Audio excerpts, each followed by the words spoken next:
My name is Munijani from the SES 1B. Informationalism refers to a technological paradigm that replaces and subsumes the previous paradigm of industrialism, Castell's 1996. From metallurgy to transportation, industrialism was marked by a revolution in materials engineering triggered by industrial revolution. Informationalism, on other hand, is connected with the information revolution that begins after World War II, covering developments associated with computer science and its various expressions in electronics and telecommunication networks. Informationalism manifests itself in the added importance of knowledge, information, and communication in the globalized world, where human labor is increasingly involved in the production of immaterial goods, Hard and Negri 2000. However, the rise of informationalism as the new paradigm does not suggest that industrialism disappears as a material fact. It only suggests that industrialism loses centrality in discourses of technology. Indeed, informationalism subsumes and transforms industrial technologies from within. For example, the automobile, an important industrial artifact, does not become less important. It retains its role and appearance while undergoing an informational transformation whereby the automobile becomes an assemblage of computers and data communication network that begins to mediate its basic functions, including acceleration, braking, and steering. And that's all for information. Good day everyone, I'm Masari from 1D BS Environmental Science.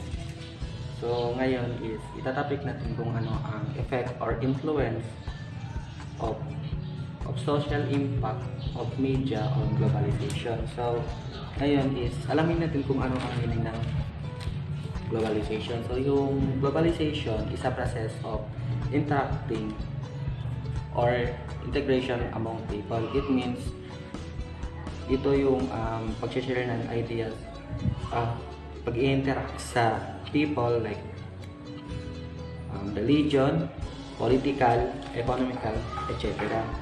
So kung ano ba yung impact ng social media sa globalization. So yung the impact of the internet on how we live our lives today in the developed countries can be seen in our everyday activity. Communication process has been affected as traditional ways of communication seems to be useless, time passes. So yung communication process natin is naapektuhan, like sabihin natin ng personalan ng pagsasalita or anything, kasi nga hindi na masyado nakakapag-communicate ang tao kasi nakafocus na sa mga technology.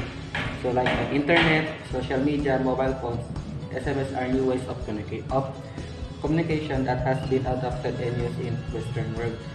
So ito na. So yung internet, social media, mobile phone, SMS are new ways of communication. So ito na nangyari na sa atin. Tulad nangyari sa atin na ngayon is yung quarantine. So technology seems to play an important role the ways that public relations are exercised. So yung ginagawa natin like na online classes, yung exercise natin yung paggagamit ng technology. Yung technology like cellphone or Wi-Fi is very important sa ngayong era. So public relations practitioners in international organizations and companies understood the importance of social media. So yung mga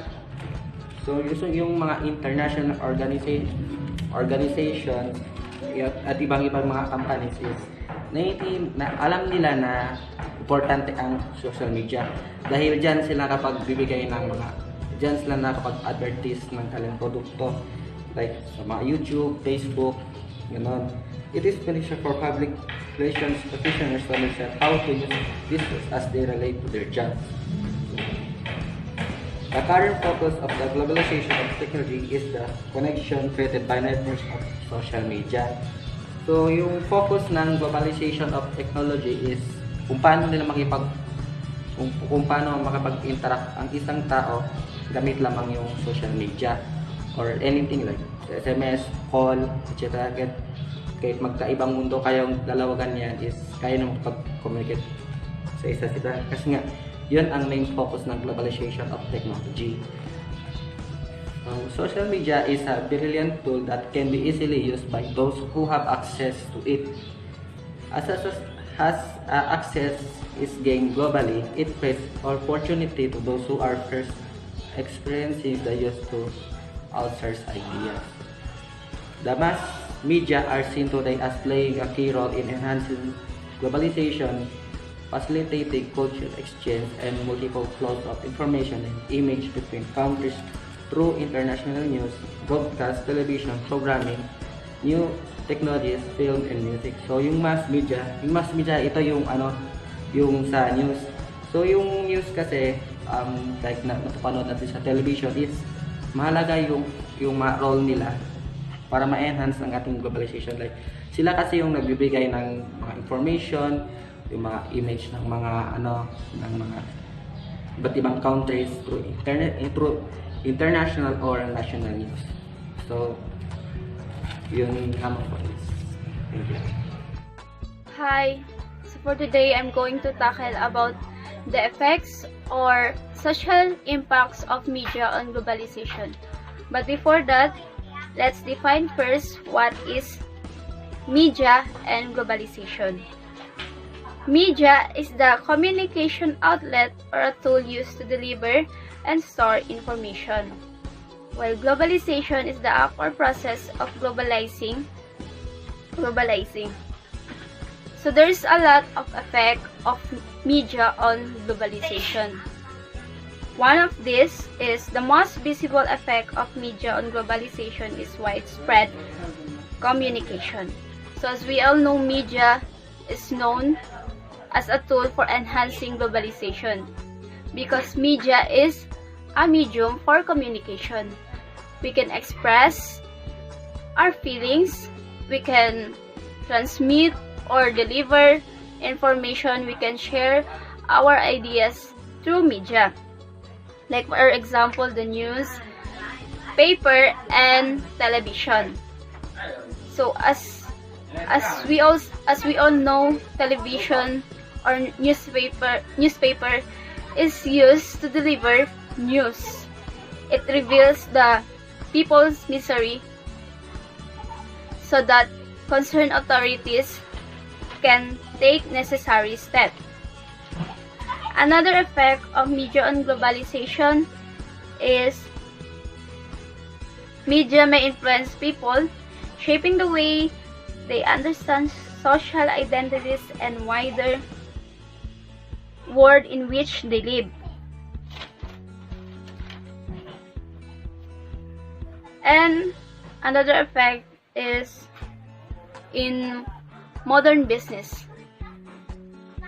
Through media, we can advertise our product. Let's say, if you are familiar with Shopee, it is an online platform.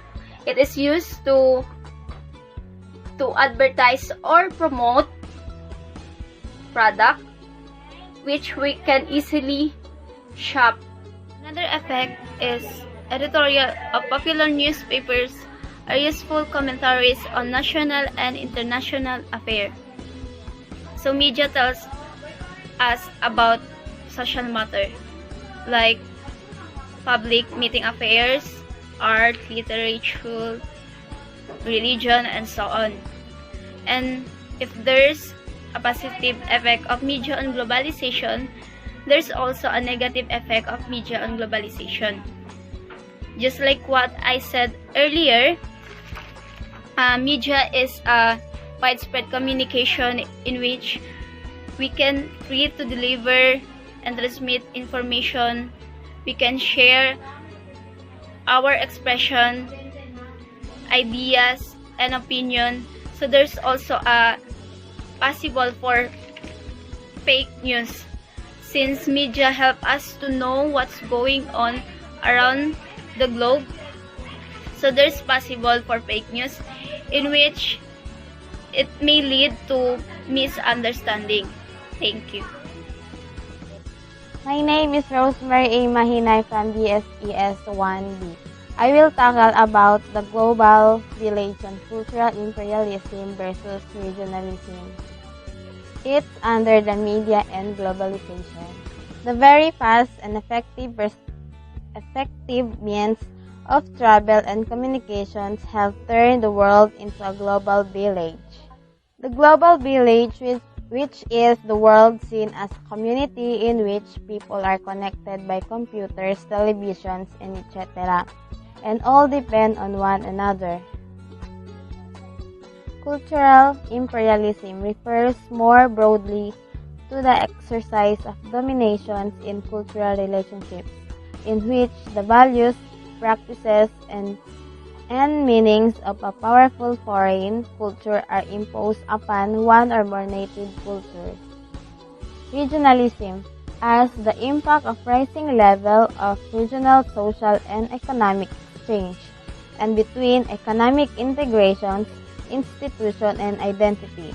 Regionalism has responded to cultural globalizations through an increase in cultural identity and the rise of regionalism. And that's all my topics. Thank you. My name is Ruaida Ahmad, PSESB. The Global Village and Culture Imperialism versus Religionism. The Global Village describes the phenomenon of entire world becoming more interconnected as the result of the propagation of media technologies for expressing a global existence. Good day everyone, the topic that I'm going to discuss is about the responsible media consumption. What is media consumption? Media consumption is a diet of the sum of information and entertainment media taken by an individual or group. It includes activities such as interacting with new media, reading books and magazines, watching television, and listening to radio.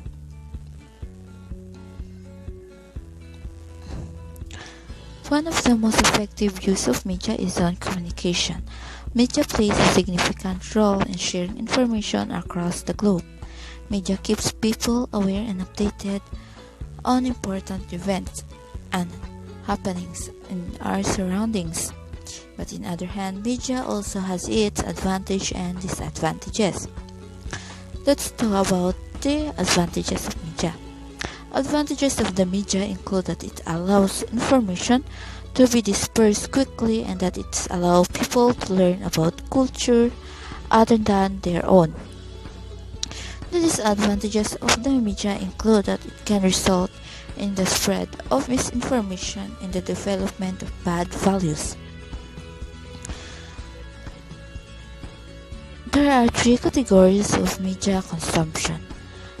The three categories in the national income and product accounts is the durable goods, non-durable goods, and also the services. Consumption means using, buying, or eating something. If we don't reduce our energy consumption, we will run out of fuel. There is an impact of the student in media consumption. The result of the study indicates that having a long time in front of the TV has the consequence of the boredom followed by the state of drowsiness and aggravation, agitation, and nervousness. But there is a positive effect of viewing TV shows there is an information, relaxation, communication, education, and also learning. So that is for the media responsible consumption media. Thank you for listening, guys.